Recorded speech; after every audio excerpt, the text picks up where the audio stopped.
Guard Distinguished Service Medal at ribbon.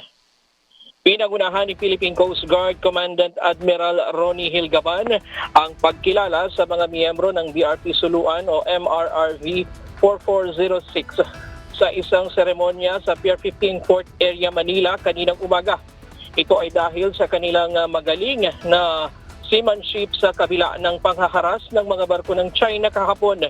Noong August 10, 2025, nagpatrolya ang BRP Suluan sa karagatang sakop ng Bajo de Masinloc kung saan naitala ang paghahabol ng isang barko ng China. Kahapon ng umaga, tumulong ang BRP Suluan na magbigay ng ayuda sa mga Pilipinong mangingisda at isinagawa ang kadiwa para sa bagong bayaning mangingisda.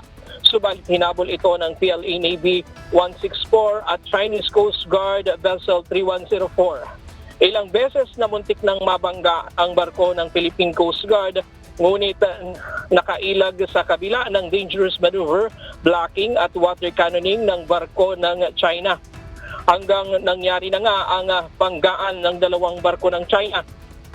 Kabilang sa sakay ng BRP Suluan ang 43 katao, kabilang ang mga miyembro ng Coast Guard Medical Service, Maritime Surveillance Team, Coast Guard Special Operations Force, Angel of the Sea ng Coast Guard at ilang kawani ng media.